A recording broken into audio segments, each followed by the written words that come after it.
everybody, here we go! Up to Neverland!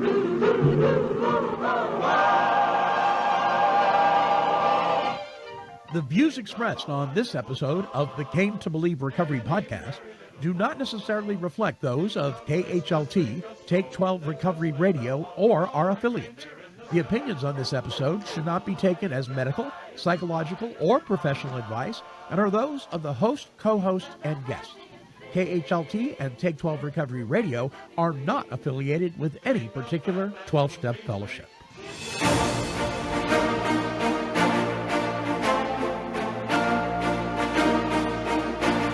Well, greetings, my friends. I am the Monty'man from Take 12 Recovery Radio, and this is the Came to Believe Recovery Podcast.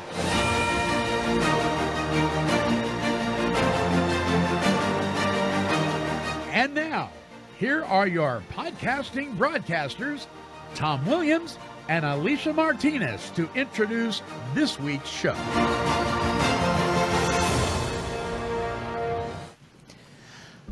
Welcome welcome back to the Came to Believe Recovery Podcast. I am Alicia Martinez in California, joined by and with Tom Williams on the East Coast and Monty'man, who is on the West Coast with me. How are you guys? Chipper. Super. Okay, so we have to ask you, what is up with the Peter Pan theme song? Okay, so you got it. Well, it was so funny because I was watching Alicia's face during it, and I could see, I know her well enough to know she's like, what the heck is this? Yeah, so what we just played for the listeners' sake, listen to it here again real quick. You can fly! We can fly! Come on, everybody, here we go! Up to Neverland! I only knew it was Peter Pan because he said Neverland. Okay. I gave it away. And flying, I guess, maybe, but... That comes from the original cartoon from Disney. I think it's called Neverland. And that, of course, was Peter Pan. Okay, so the whole idea of Peter Pan is really interesting because Peter Pan was a young boy who, for whatever reason, decided he did not want to grow up. So he ends up in Neverland, where you never grow old, right? So Peter never really matures, and he's we think of Tinker Bell as being mischievous, but Peter was kind of a mischievous guy too. But he never really grew up. He didn't want to grow up. And the topic for this episode is what, Alicia?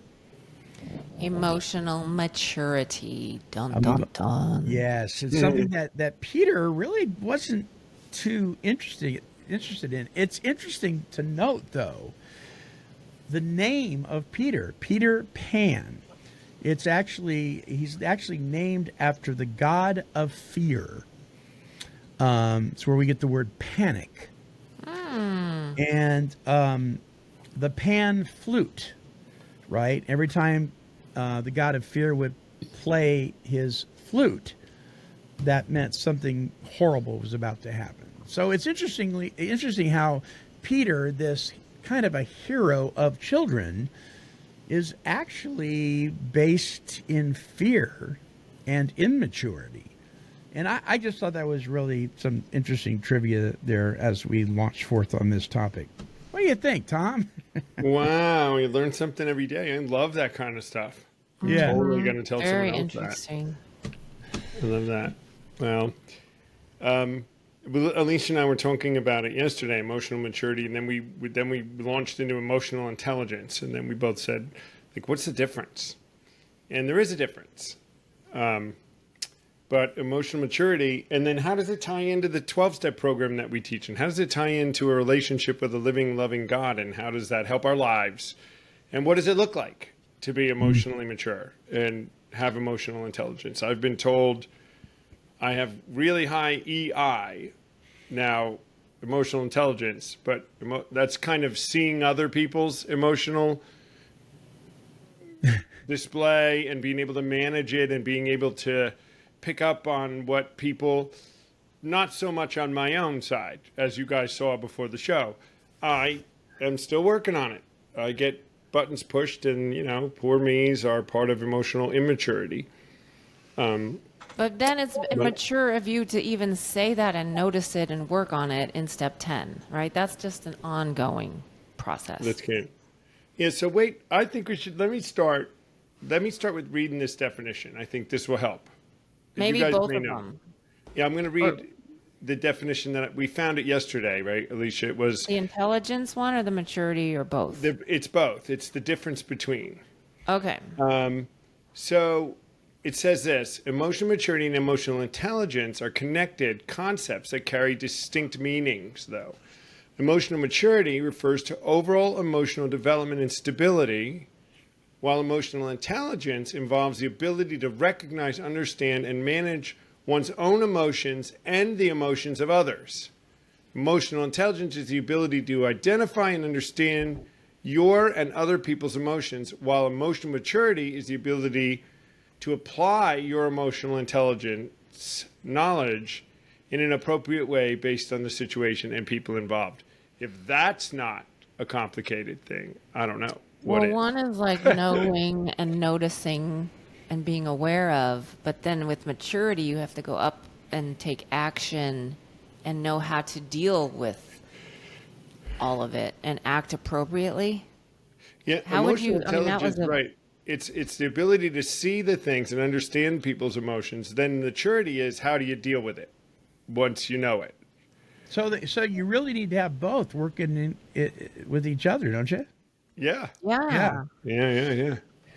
So well, you can have emotional intelligence without emotional maturity, but you probably can't have emotional maturity without emotional intelligence. Ooh. Well, that's a good. So how would that look? You're just giving me an example. Like, I could be very emotionally intelligent as far as I get where you're coming from. I know why your feelings are that way, and then just hammer you. You're and that would be emotional immaturity. I wouldn't.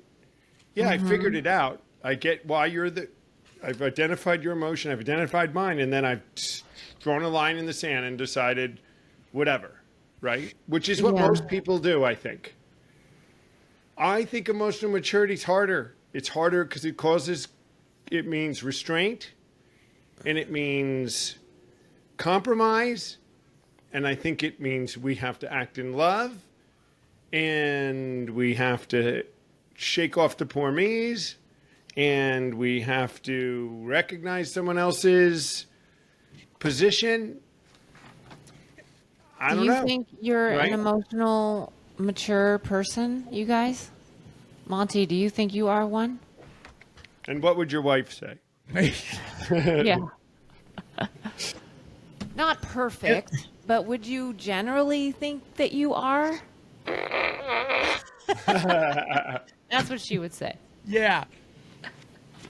I think that I am a lot more emotionally mature today than I was 26 years ago when I put down I think that's the booze. main point is that we're progressing, right? Well, we're getting better. Yeah, let me chime in here. So I met a guy.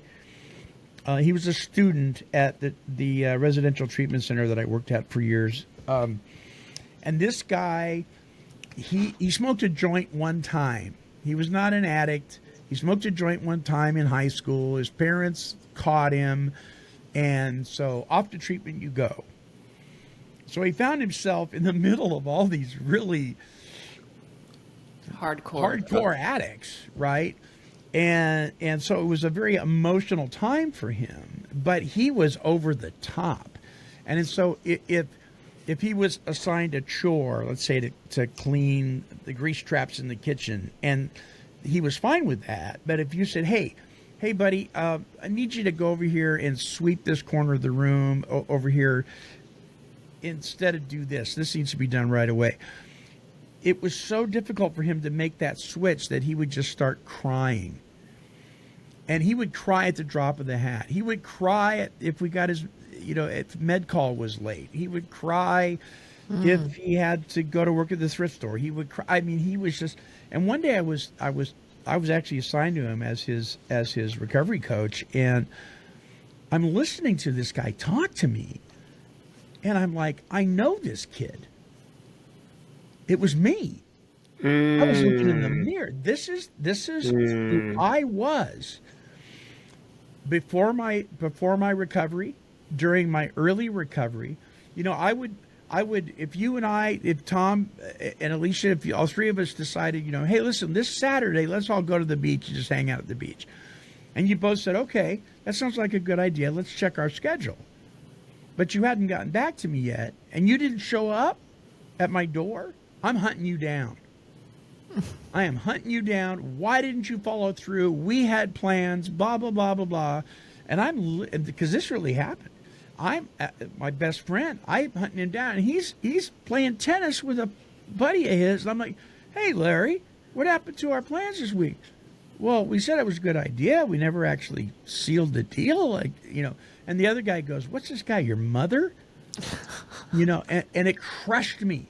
I was so emotionally immature, and I thought everybody was that sensitive. I thought everybody are supposed to be, right? And this kid that I was working with, I thought, man, this is who I was.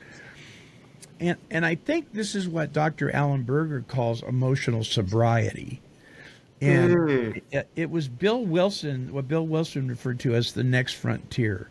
The steps were the first frontier, the traditions were the second, the concepts were the third, and then emotional sobriety. But he never got to really expound on it like he wanted to. And that was the ability to be comfortable in your own skin regardless of what was going on around you. Not easy, but not easy. I'm like Alicia said, and like I'm realizing now, you know, I just went through this process, which I was talking to you guys about, which doesn't matter, but it was a uncomfortable meeting, difficult, and it pointed to things that I took personally, and even though they weren't all made personal, they weren't all, and it was all a business thing. But for me to get off of it, and you feel what you feel, guys, right? So I don't push that away. But what I did do was reframe it and understand, why am I being pushed? You know, that was my main question, is why am I being pushed? And you know what I've gained from our program is, what is it about me that I need to change because of this? Where were they right? And where do I need to make a change? And that can still be uncomfortable because you could not want to do it. Like I said, I would rather run a program than fundraise for it. But the bottom line is I'm going to have to. Those kind of things. But I really do value this part of our program where I have been taught by this system of the steps to only look at myself most of the time and be able to figure out why I'm doing what I'm doing. It's the only way I'll make a change. And it doesn't always mean I'll make a change, but at least I know what's happening, and I'm less likely to blow up or react, which I don't do as often anymore, or hardly ever, really. Anything consequential, you know what I mean? Like a really consequential display of emotion.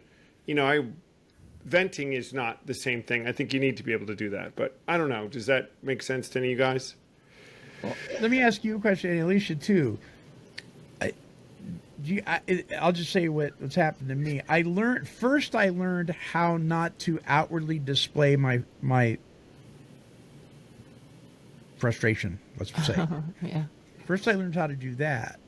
But I had to go further, because when I simply did not display it, it went somewhere.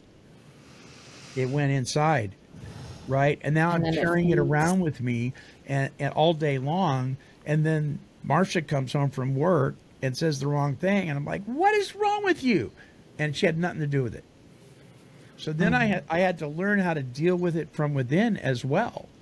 And you know what happened? That part in the big book that says we cease fighting anything or anyone, including alcohol. We cease fighting anything or anyone, period. It hit me like a ton of bricks, right? And something happened. I cannot pinpoint the day that it happened, but there's things today, guys, I don't care. I just don't care. I don't have time to care. It may concern me, but it's not going to consume me. I cannot allow it to consume me anymore, inwardly or outwardly. I am not where I need to be, but I am nothing like I was before. I look at that guy, that student that I had at the residential program, and I saw myself in him, but I did not recognize him anymore. And that was 100% due to the power of God through the application of 10 and 11. I'm telling you. And it's exactly when you were talking about your wife or being mad or stuffing things. It's, for me, I have an example I can give in a second of just like acting differently now. I feel like I'm emotionally mature. Tom will probably laugh, but I think I am.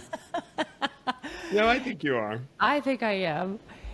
And sometimes I act emotionally mature and I think, wow, because I can realize from when I was in my addiction or even newly recovered, I would not have acted like this. And it's so awesome to like feel it. Like I am getting better. Step 10 really works and step 7 worked. And it just shows evidence of that, especially for me, because I'm with my husband the most.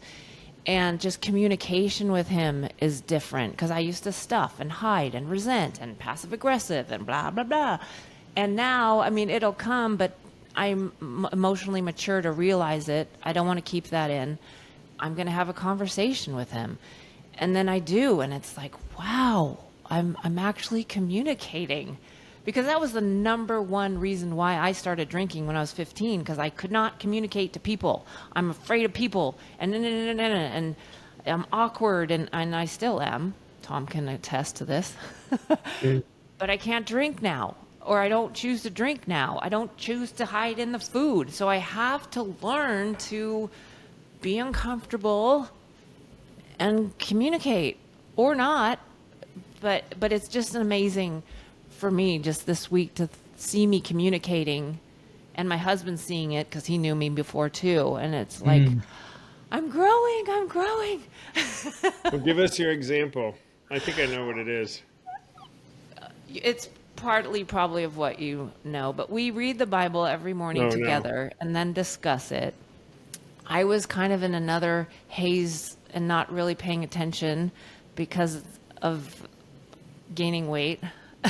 And I'm in a fog and really struggling with it, actually, but I'm working on it. And so actually, after we read, we discuss things, and I have all these questions. But on Monday, what day is it? Yesterday, I didn't have many questions because I'm in this fog. And he was annoyed. I thought he was annoyed with me because I wasn't engaged. I wasn't remembering, and all these people's names in the Old Testament. It's just like, I don't always get it. And I thought he was annoyed. So usually I would just stuff that, and he's annoyed and I'm afraid. But when we were done, I said, and it took every ounce of me to say it, are you annoyed because I didn't blah, blah, blah, blah? And he was able, because he was holding his own stuff. He actually had a really hard conversation with his daughter the night before. And so he bring that in, and then I bring mine in, and we were able to, it was like, it wasn't even about reading the Bible. It was about other things. And if I was resentful, passive aggressive, it wouldn't have come out. And we weren't even fighting about what we thought we were fighting about. And that did not happen a couple years ago. Ever. It would just pile, and then something else would pile, and it was just a mess. I think you said a key thing there. It really wasn't a fight. It was communication, and I think communication avoids. There aren't fights when you're communicating, and it could have been a huge deal, right? And it wasn't. My friend, who I am spending a lot of time with these days, we don't really fight very often, and it's because we talk about stuff a lot. So it doesn't ever get too far down the road with it. And so it's a key. It takes emotional maturity. Yeah. And I, want to always gaslight. I always want to be passive aggressive, and because I'm not getting messages, I'm just not going to send messages, right? Because that'll show them, and it never does show them. It just because it anyway. I think those are awesome examples. I mean, I know you had another thing you were going to do last night, and you were afraid of the reaction that you were going to get. But I did it. But you did it because you said to me, but I have to. I could not do it, but I have to tell. And that's emotionally mature. It's emotionally intelligent. It's knowing him and you and knowing that it'll all be better. Even if there's a blow up, the blow up's better now than in even a few days. It's always worse when it's waited. Right, That's right. what I have found. It's always worse. Now, that's not to say that in a heat of emotion, you don't sleep on it and wait till the next day. Sometimes that is definitely a good thing to do to get that your line in the sand gone. Because once a line in the sand is drawn, I don't know how you guys feel about this, but I'm kind of pivoting a little bit. It's going here. When I feel like I've drawn a line in the sand, I want to be careful because I've stopped listening. And now I'm not dialoguing, I'm discussing, I'm winning an argument. And you've missed the other side, and it's not emotionally mature or intelligent. Right. Does that I make sense? agree. 100%. And I think that line in the sand thing, so check this out. This is a tool I've used. You know how in the columns in the big book, the first column is, who's the person or what happened, right? So I take it a little further. I go, okay, so my friend and I thought we had made plans to go to the coast. And he didn't show up when I thought that he was supposed to show up. So then there's this thing that I do. I think it's called an unenforceable rule, demand, or claim we put on each other. So the unenforceable rule is, hey, Larry, you're not allowed to be my friend and be a flake. You're not allowed to. That's unenforceable. And what that makes me is emotionally dependent on him behaving the way I think he should in order to be comfortable in my own skin. That is so That's To the emotional choir, and intelligence. you touched me to the core. yeah. So I do It's not because I I'm do so it. smart. This is one of my mentors, Dr. Berger, is the one that taught me this stuff. And when we put those unenforceable rules, demands, or claims on people, resentments build. And we build them, guys. Nobody gives us a resentment. We build them all by ourselves. We do it just fine without the help of anybody. So go back to that situation, Monty, and how would you relive it now being emotionally mature? Yeah. So he didn't show up. Okay. So now I'm the first thing I'm going to be thinking of is he okay? Yeah, which we never think, right? We think, No. why is the son of a you-know-what Yeah. Why didn't he show done up? this to me? I wonder if he's okay. Maybe I'll pick up the phone and check on him. And if he said, oh, Mont, I really never really made that plan, it'd be, okay. I get it. I probably had an expectation there, and it's fine. Maybe next week. And then next time you make plans like that, say, what time and where am I going to meet you? Yes. Right? So that Don't would be make our assumptions. part. Right. And Yeah. then here's the key. Even if you do make those plans It might not happen. and it happens again, I'm still responsible for my part. It's back to step 10 and 11, right? I'm still responsible to see my part in this. What can I do to change it? Now, look, here's the thing. We all walk on an emotional tightrope. We all do. And it doesn't mean things don't hurt us. It doesn't mean you can't tell somebody, well, you shouldn't feel that way. Because you do feel that way. Right. Or you shouldn't hurt, or you shouldn't be angry. Yeah, but to what degree does it knock us off our center? Yeah. I can be hurt, I can be angry, I can be frustrated, but once it knocks me off my emotional center of gravity, now that's on me. But you could say, I think you could say, I'm really disappointed and I really Yeah. was looking forward to it. And then say he does it again and again. Then I think a bigger conversation might be needed. Like you've Yeah. canceled on me 3 times in a row. Then you can set a boundary or find another friend or. Yeah, I think at that point it's okay to say, hey, Fred, or whatever his name is. The last couple times we made plans, you didn't show, and is there something going on that? I mean, am I doing something, or am I, Oh no, I'm just being a flake. Oh, okay. Well, I'll tell you what. When you'd like to go to the beach with me, give me a call, and I'm ready to go. Right. But I'm going to go ahead. Stop reaching out to him. I'm going to make some other plans. It's like guys that I sponsor. If they flake off and it comes to a point where I need to say, look at guys, I love you, and I know that this doesn't seem to be working out. When you're ready to actually sit down and look at these things with me, I'm here for you. But my plate's full, and I got somebody else over here knocking on my door wanting me to sponsor. I'm going to go ahead and say yes to them. Right. And I think communicating your clear boundary and position is okay to say, Sure. Let me tell you about me. And I say this to people, when Tom says on time, Tom thinks 10 minutes early. So just so you guys all know, that when I say come at 1 o'clock, I really mean 10 of 1. But you don't know that if I don't tell you, of course. But Right. I really mean that. Now, the other thing with the repeated person is at some point I would say to them, okay, we've made an appointment to meet at 1 o'clock. And there's something that's happening. By 10 after 1, if I haven't heard from you, I'm going to do this to move on. Please don't be upset about it. That helps me because I need to be able to move on. And I think that's okay to do. I think it is. I think it's all in the approach, though. Tone of voice, Right. timing.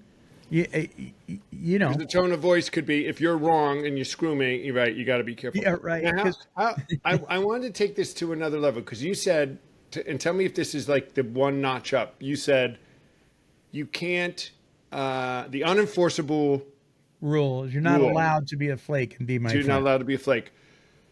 What happens when they don't even match their word? So then you get them to commit, right? Somebody says, I promise I'll be somewhere at such a time. We can't even enforce them enforcing their own word. Mm-hmm. Right. And that's like the next level. You're like, but you swore. I asked you to promise because you don't. And you swore you'd do it because you promised me. So it's not just we're going to meet. And I promise. Well, first of all, I wouldn't even let them get that far. If they said, hey, listen, I promise next time, I'd say, you know what? That's not necessary. That's not necessary. do it. I don't Right. need you. I don't need your promise. I'm going to hope that you're going to be there at 9 a.m. for coffee or whatever it is. And if you're not by 9:10, I'm going to go ahead and leave. So I love you, and it's okay. If you show up, you show up. If you don't, you don't. I hope you do. I hope you do. But I got a life, bro. And I'm going to. Yeah, that's loving. I don't feel that's offensive or anything. But someone could feel that you were being mean. Sometimes it doesn't matter how you approach it. Someone's already going to be upset. We've all done it too, right? It doesn't matter how you approach it to me. I'm already ready to fight, We all got a little larceny in us. We all do. Then there's people who can't be anywhere on time. No matter what they say. Oh, I have people like that I think around we need me. to, but that's so then again, I'm looking inside. What am I going to do when this person says, which I have one of these people in my life, I'll be there at this time. Yeah.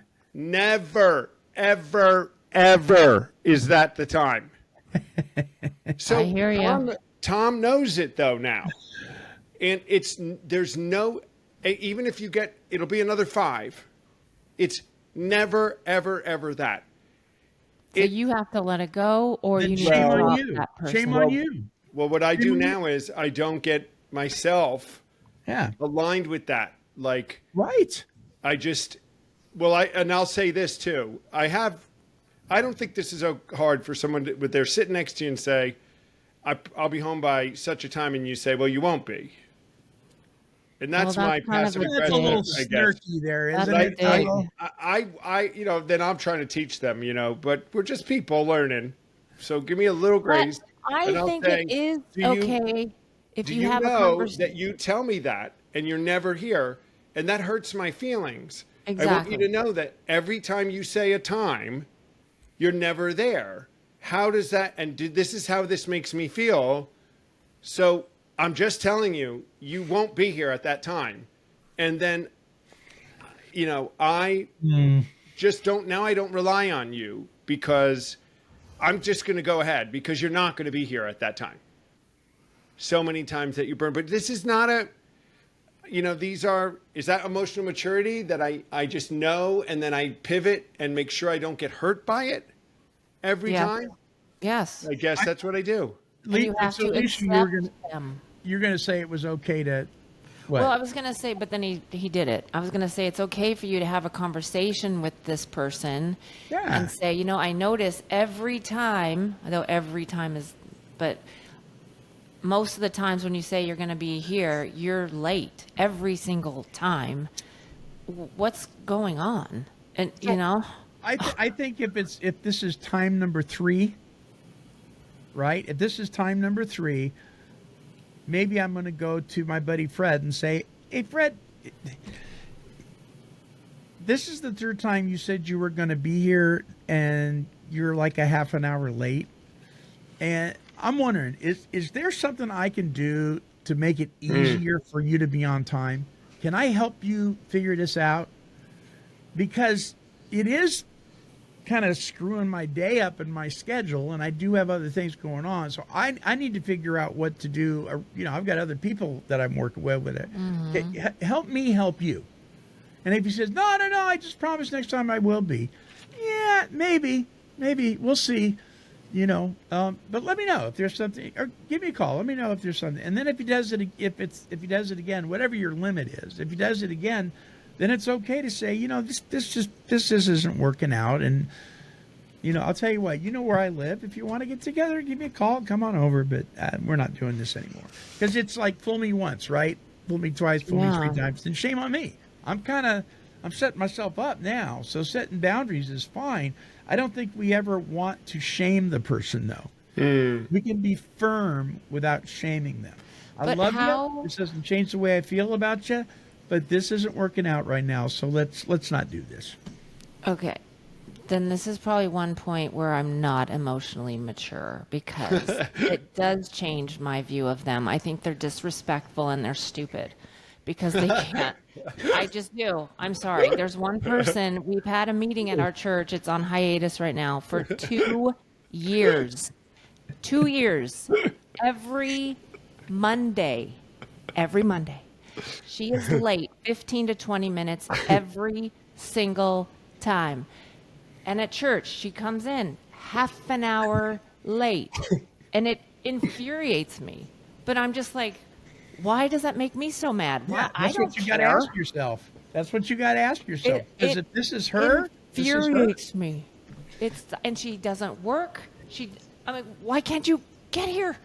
Well, it doesn't mean you don't love her. It just means you recognize that she's a moron. That's all. Oh my gosh, I get so mad. So I know that's something in here. I don't know what it is. Well, It's Alicia, probably, here's the thing, and I get it. If you're on time, if you're late every Sunday morning, it's disrespectful. that means you can be on time every Sunday morning. Now, if you're late once in a while, that's one thing. But if you've made a habit of it, you can change that and make a habit of it. Absolutely. Yes. Well, it's a problem. I'm a fan. I have had and these are terrible conversations, but I've had these with people that have done this to me, and I've said, do you think it's okay to be late? I want you to, you've made a commitment to something or someone, right? There's a contract that's been made with somebody or something, a service, whatever it is. and you're late, do you think it's okay? How do you feel about that? Because if you don't honor any of those contracts, and I'll stop. What do you think about that? They don't care, do they? Well, Some do. A lot don't, though. Some don't. A lot of people say this. It's 10 minutes. What does it matter? Life is short. Right. You hear that. I hear Yeah. that often. Or they have an excuse. Oh, my dog. Oh, traffic. Oh, this. Oh, that. Then leave 15 minutes earlier. Well, and then I look at myself and go, does the 10 minutes really matter? Let me be careful. Am I controlling? What is it that... does. Look at Yes, our program yes. for retreat. matters. It matters. It It teaches matters. respect, and yes, it matters because 10 All right. minutes there, Yep. and then 10 minutes there, 10 minutes there. At our retreat, we would be needing another day. So let's take a break, and we come back and let's talk Yeah. about why it matters. Don't go away. More on this topic.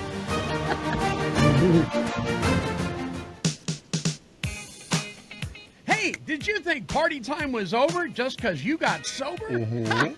Forget it. Celebrate with me and the incredible recovery community of Lynn County, Oregon, as we gather together for this year's 10th annual Recovery in the Park.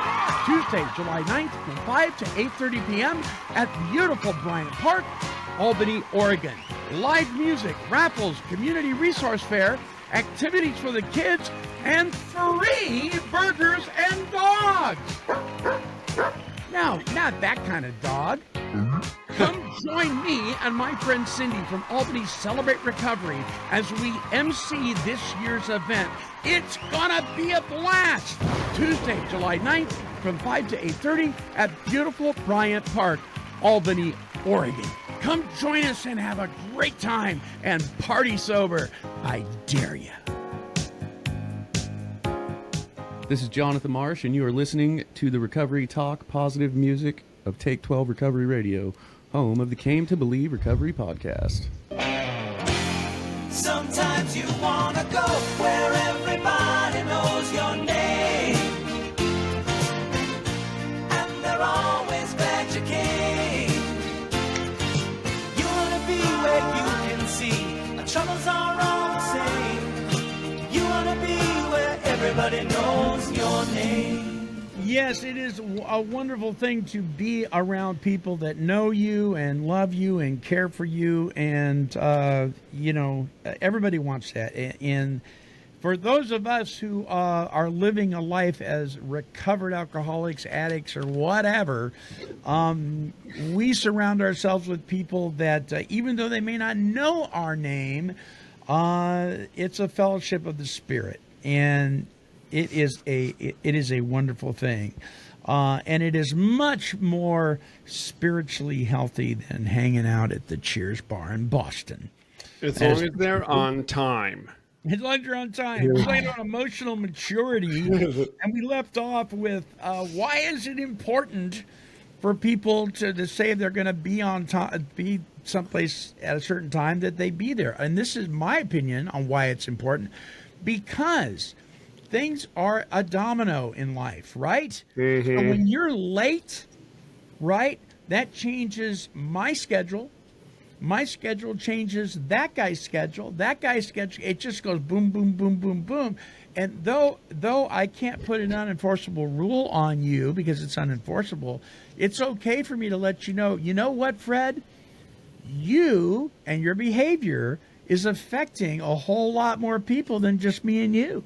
There's a whole day's worth of people that are affected by your inability to make it on time. So we're going to have to figure something out here. So I had I'll say this, my ex-wife, this is years ago, 20 years ago. She was late and I wasn't even remotely mature. I mean, and I would say late is wrong, right? I went that far. Well, I think And it is, but she said, it's not a right, wrong thing. I said, it is a right, wrong thing. And she would say, what is it? I go when I want to. And I'm like, so it's not a right or wrong thing. It doesn't, like church service goes on. It doesn't matter if I come in late or not. that's not a right or wrong thing. And it was a big contention. And I said, well, no, the schedule, it starts that time. But she said, but I've decided to be late for it. So it's not wrong. It was infuriating to. Okay, so her being late was her being on time then in her head. Yeah, she had to do what she had to do. And she got there. It wasn't important to her to honor the time that started. And I was like, okay, well, there's an answer. It wasn't important to you to honor the I think organization. that is signs. I think being late is extreme selfishness in action because they're thinking about themselves. When it's a regular thing. Yeah, I and agree.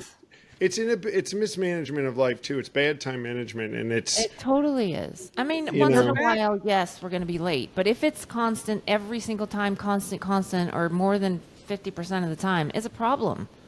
So then we're back to, how do we respond to them right? being late? Because now it's like when I'm working on a first step with somebody, I go, listen, on this resentment inventory, you get to look at their thing one time, never again. Never again.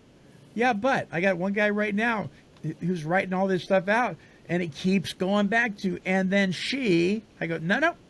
I already said she in column 1. Well, in the workbook, we're under resentment, the opposite of resentment. Okay, we're moving to the opposite now, buddy. We're not looking at her. We're looking at how this affected you, how you're responding to it, but we're not blaming. Because even if here's the thing, brother, Tom, even if you're right, and you probably are, it's not healthy to blame. It hurts us. It hurts us. It's okay to recognize it and say, this is the thing that's happening. Because, listen, people always do something for a reason. There's always a reason. It may not be the right reason. It may be not what we would do, but there's always a reason. We go, well, there's no reason why they should be late. Yeah, there is. There's a reason. And it may be because they're just irresponsible. It may be because they don't care. It may be because they don't have time management skills. They don't have good time, but there's a reason. And we can either be helpful in that, or we can turn it inward and let it cause us to be emotionally dependent on them, which we don't want to do that, right? We don't. I stopped meeting this person at work because of the lateness. So I think that's a boundary. I used to meet, and it was always late and never the word. What I recognized, though, and this is where I wasn't resentful, this person's not actually able to put a time on it because of things that happen at work last minute that really do happen. So this person, the conversation was, it's not possible. I can give you a window, but things happen and I have to stay. It's part of my work. And I went, okay, fair enough. Then I'm not coming because I can't stand standing around. So, but I thought that was a decent resolution to it. I think so. It was, I can give you a window, but because of my work, this is an agreement I made with the work. In this case, I can't, just meeting to go home. I can't do it. I just thought of something. I don't do windows. I don't do windows, right? I don't do windows. Now, I will say this: when we have an event at such a time and we have to go someplace, that's where it's like, now you can't have a window for this because like the Broadway play, the doors close and they don't let you in. Like $200 tickets, it's gone if we're late. There's a huge consequence to this one, or there's a train coming or an airplane coming and you can be late, but this one's going to cost us in da-da-da-da-da. So that gives me anxiety when I am against somebody who you've tried to manage how you get affected by their lateness, and then you get sucked into a big consequential situation. Do you get on the plane without him? Well, that's the Ray Romano thing, right? When he went to the wedding without his wife. I don't know that one. But you remind me of something, and this is going to show that I am not emotionally mature with this one topic because No, I you are forgot not. about this, but you reminded me. This one person was supposed to go and watch me speak in Oroville like over a year ago. And knowing she's late every single time, I told her I'm leaving at whatever time, 4 o'clock. I'm leaving at 4 o'clock. I texted her the day before, I'm leaving at 4 o'clock. I'm leaving at 4 o'clock. Of course, 4 o'clock came. She's not there. I'm leaving. So I left. And then I saw her, because driving out, it takes me 10, 15 minutes to get out to where I was. I saw her coming. I could have flagged her down, but I was like, nothing. I'm going. And I just left her because I was pissed. You showed her. I did. But 4 o'clock means 4 o'clock. It doesn't mean 4:20. I mean, come on. Well, we all know what This is like a 420 hot means. topic for me. You can tell. It's if you guys have any idea where Alicia stands on this,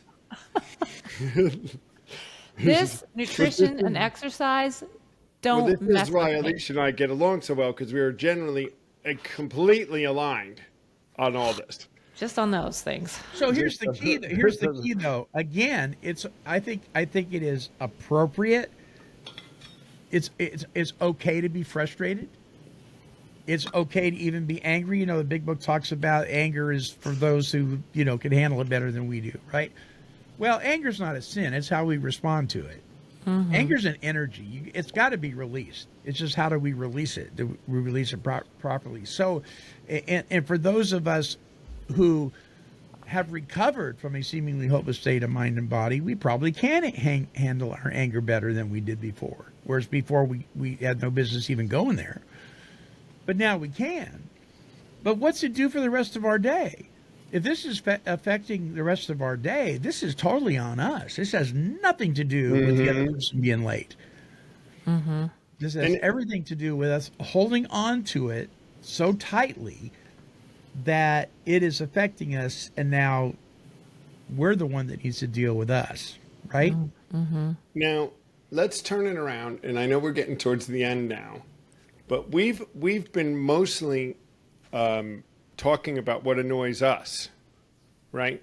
How we have to manage our emotions based on somebody not meeting their commitment. No.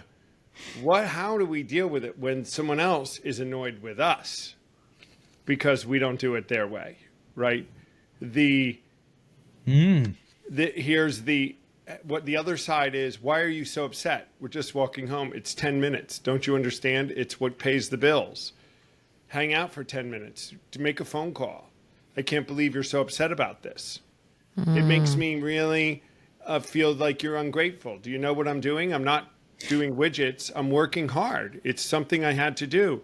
Do you think I'm just doing this on purpose? This is the other side of that comes at that. I say, oh, now I still would say, yeah, but you didn't honor your time, right? We go right back to that. Then this is where I have to be. This is the line in the sand stuff. All of a sudden, I don't want to sign it, but that's that other side. There's this emotional intelligence is that now I'll say, this is where the other side is going with this. So I understand the emotional. Upset they can't leave on time, wants to, wish they could, couldn't. And then is it going to be annoyed? What do? I either don't wait, or if I wait, I give grace, because does the 10 minutes really matter anything? And this is these things that I would never have gone through, guys, before. I would have just drawn a line and made a fight. Now I consider the feelings of the other person, right, wrong, or indifferent. Consider my feelings, consider the situation, and then make better decisions based upon it. And I think that's where we're going with all this. As we get better and we recover and we use the tools, we get better at these things as we move through life. When I, and this is just me, guys. I don't know about you, but I'll tell you, when I say to you, I don't understand why this upsets you so much. After something I've done, what I'm actually saying is, I'm uncomfortable that you're upset. Right. Right. It has nothing to do with me understanding or not understanding. I don't like the fact that you're upset. It makes me uncomfortable. So stop it. Stop being so upset. It's no big deal. Right? But you know what? When I don't validate the way somebody else is feeling, whether it's right or wrong, they shut down. Just like I do when somebody doesn't validate the way I'm feeling. I want you to know that I'm hurt. I want you to know that I'm disappointed or whatever. And when you say, well, that's no big deal, don't be disappointed, then it's like, well, okay. So we have to be careful, I think, if something's important, so here's one for you. Turning off the light when you leave a room. You were talking about dish towels a couple of weeks ago, right? And I thought of this later. So and I don't do this anymore, but when I would leave the bathroom, I would forget to turn the light off. And it drove Marcia nuts. She'd go by, she goes, honey, can you turn the light off when you leave the room? And I'm like, it's just a light switch. It's the only thing I do that irritates you. Right? And so, but here's the thing. Even if it's silly, because I thought it was silly, even if it's silly, it's important to Marcia. And if it's important to Marcia, just because it's important to her, it needs to be important to me. Great point, Monty. It's not the thing, it's the way it makes them feel. Right. I had another one the other day. There's a dish soap put a certain place. And why does it matter? It doesn't. But I don't do that anymore. I went, you like it over there? And that was enough. I can put it over there because you like it. It doesn't matter whether I care or not. But this is maturity. Those are good. Those are things. That's a good thing. Perfect to see. It's because it matters to you. I can do this silly thing that is so stupid that doesn't right. Yeah. Because if it's no big deal, then turn off the light switch. If it's no big deal, then turn it off. Over here. Put the soap over here. What about people though that aren't here we go. very close to us and we don't care about them? We have to put them in that same spot, right? We're supposed to love them. No, no. Oh no. If we don't care, we just no. They don't get anything if we don't care about them. Well, that's how I feel, but I know. I knew it. So here, let me read a couple things. We didn't get there, but there's some great examples in this email I was looking at about emotional immaturity. These are great examples of kind of what you were saying before, Monty. And here it is. It says, hold on. It says, these were great examples. Of course, I can't make this thing work now. Let me go back. Hold on. All right, here it is. So here's some examples of immaturity. When someone says, why do you always have to be so dramatic? And you truly lack an understanding of the real world. Accusatory. Blame shifting. It's your fault I'm behaving this way. You're too sensitive. How about you're so stupid, Mrs. Martinez? She does use that often. I guess I'm just a terrible person. Why would you want to be my partner again? Well, I don't like this feeling, so you have to fix it. Never mind. Cry for help. Never mind. I won't contact you again. I'll do that. Gaslighting. That's not what happened. I never said that. Oh, you're so needy. How about that? You're so needy. Isn't that one that when someone says that to me, that so pushes me. You're just being needy. But did you hear what I said? Right? It's the light switch. They want to talk about the light switch and not, it doesn't matter. Them being needy. Yeah. Have you ever seen that video called It's Not About the Nail? Yes. Yeah. Right. So Alicia, it's Yeah. just this woman is talking about she's got this horrible headache and the camera is right up close to her face. Yeah.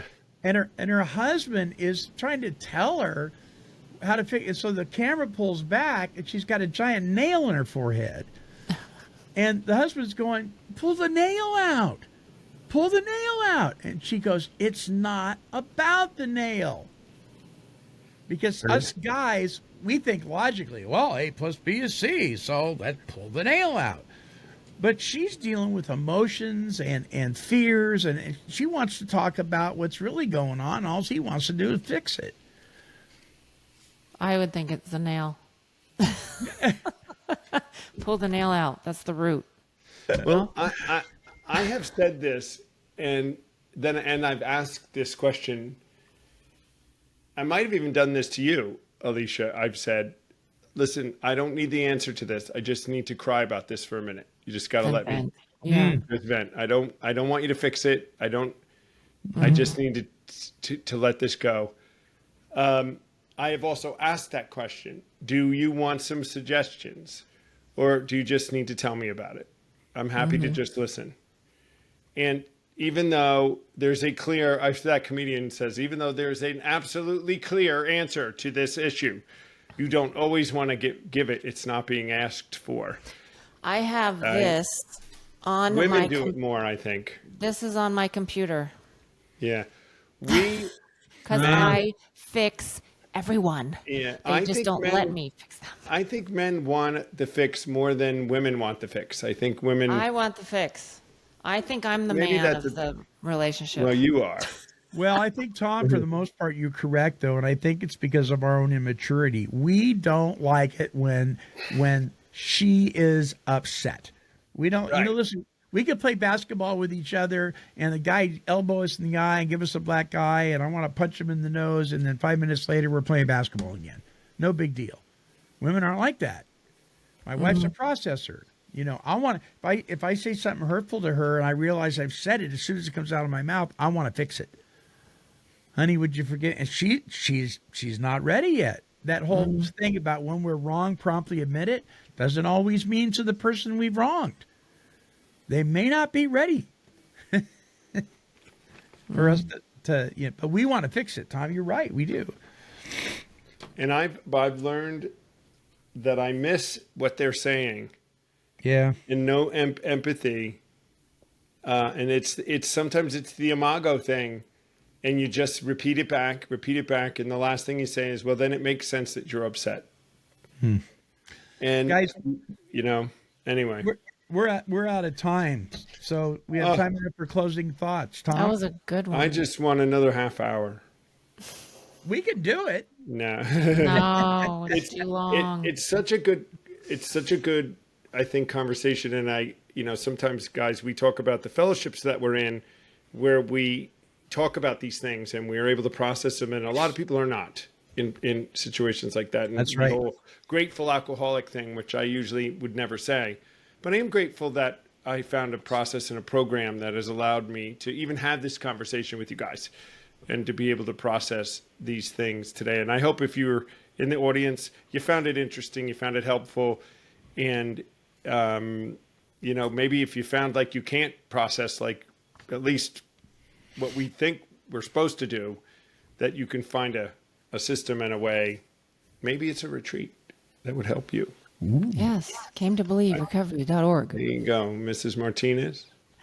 I would say just ask yourself, audience, are you emotionally mature, and be honest about it, and continue to grow in that process, because we are growing in it. There's maybe certain situations I am emotionally mature and others I'm not, and that's okay. Just keep growing and ask people around you that you trust, and ask them, am I spiritually mature? And listen to what they say, which would be an emotional mature thing to do. Yeah. Amen. Thanks, guys. Listen, folks, I think you're going to enjoy this. This is a recovery song by recovery recording artist Mr. Mike O'Brien. And he sent this email to me when he sent me a brand new song that he's written. It's called Let Me Lay It on the Line. He said, based on a talk I had with one of my AA brothers in recent times, we only talk occasionally, but every time we do, we have great soul-searching and heartfelt conversations. The beauty of the program is how so many people from so many walks of life who never would have hung out together when they were drinking can have such fantastic camaraderie when they're sober. Pretty darn cool. I wrote this song the same day we had our phone conversation. So check this out, and then check out my closing thought at the end. Here's Let Me Lay It on the Line by my friend and Take 12 Recovery Radio contributor, Mr. Mike O'Brien.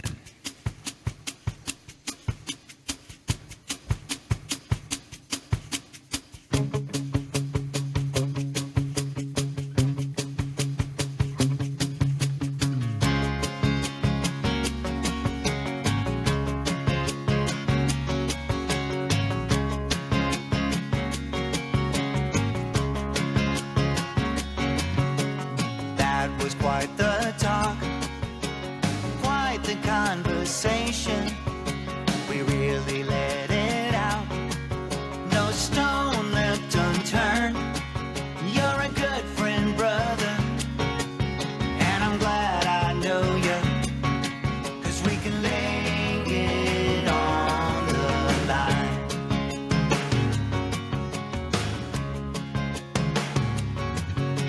It's easy to lock the door, stay in isolation. Nobody gets to know what's going on inside. But you're a good friend, brother, and I'm glad I know you. You help me lay it on the line. Lay it on the line. Lay it on the line.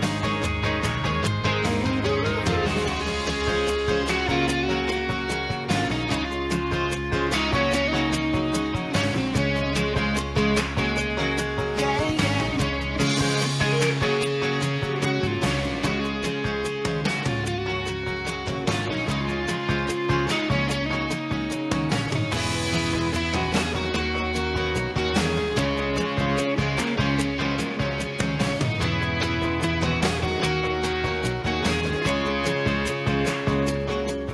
Can you turn down your mind? Can you open up your heart? Can you break through the wall? Can you let down your guard? You're a good friend, brother, like no other. Let me lay it on the line. Yeah, you're a good friend, brother, and I'm glad I know you. You help me lay it on the line. Lay it on the line. You help me lay it on the line.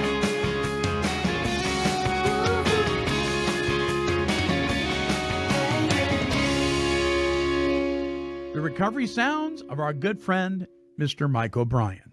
For more of Mike's music, visit reverbnation.com/Mike O'Brien.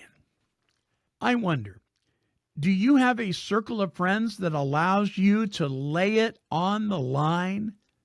To be surrounded by a host of caring, supportive people who know all about you and still love you can be a great gift of a healthy recovery community. Folks living in steps 10, 11, and 12, or as we here at Came to Believe Recovery like to refer to as living in the go. You know, we all need fellowship as we learn how to grow up emotionally. It's not always comfortable to admit our emotional immaturity, to be vulnerable with others, and to allow someone into the deepest caverns of our dysfunction. But when we do, we will find that often we are relieved to learn that we are amongst friends who aren't as different from us as we once thought. It's a great relief to know that we are no longer alone and that there is help and support if we but become willing to consider some new ideas. It's something to think about. Came to Believe Recovery strives to create and promote opportunities for life-changing spiritual experiences for individuals and families suffering from all forms of addiction. For more information, help, and support, visit cametobelieverecovery.org. I'd like to thank you for allowing me to be your host on this episode of the Came to Believe Recovery podcast. And I would encourage you to like, bookmark, and subscribe to this show. When you do, you will join the Take 12 Recovery Radio family and will be notified of all of our recovery-focused shows throughout the week. Until our next broadcast, when we provide the essential spiritual tools needed to thrive by sharing our experience, our strength, and our hope through our stories of how we came to believe. This has been a production of Take 12 Recovery Radio. Yeah, kitty, kitty, kitty. Meow. Woof, woof. This has been a Chicken and a Pig production.